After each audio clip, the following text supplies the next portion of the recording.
state of emergency declared in Maldives.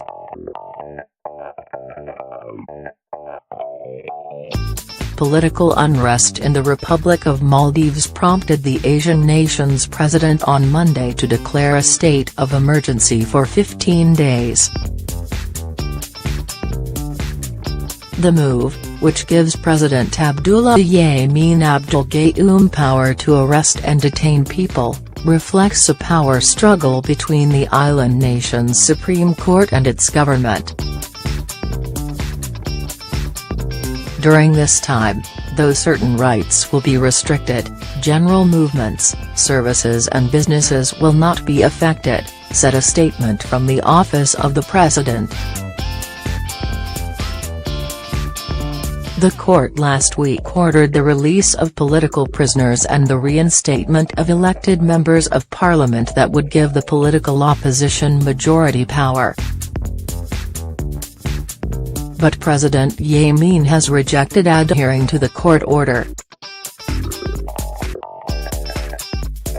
The Maldives Attorney General on Sunday advised law enforcement to uphold the constitution and warned that the Supreme Court may issue a ruling to impeach the president, according to a press release from the Foreign Ministry.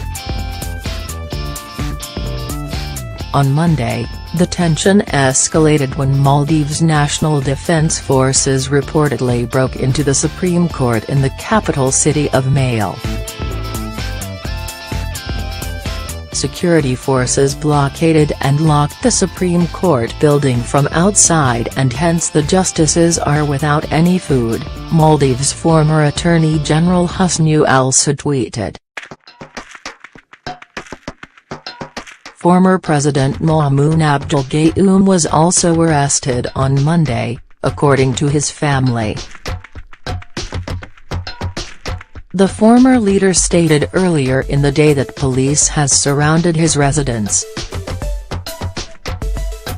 To protect me or to arrest me? No idea, he tweeted before reportedly being taken into custody. Maumoon Abdul Gayoom is the half-brother of the current president, Abdullah Yameen Abdul Gayoom, and ruled the country for 30 years until 2008. Opposition supporters have staged street protests lobbying the government to obey the court order and have urged the international community to do what it can to persuade the government to obey the ruling. Once again, dissent and critical voices are coming under attack in the Maldives, said Danushka Desai, Amnesty International South Asia Deputy Director.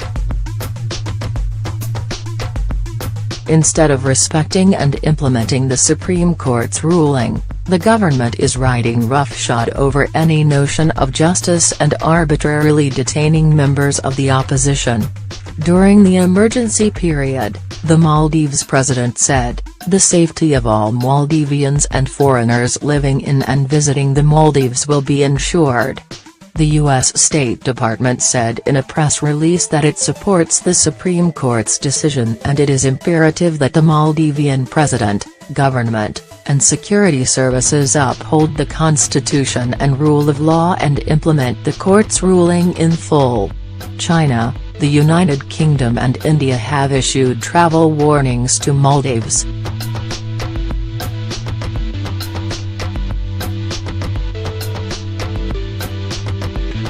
Security forces have been deployed in the capital Malé in response to political developments. If you're in Malé, you should exercise caution and avoid any protests or rallies, said the UK in their advisory. A July 2017 population estimate in the CIA World Factbook said more than 392,000 live on the Indian Ocean archipelago, a popular tourist destination.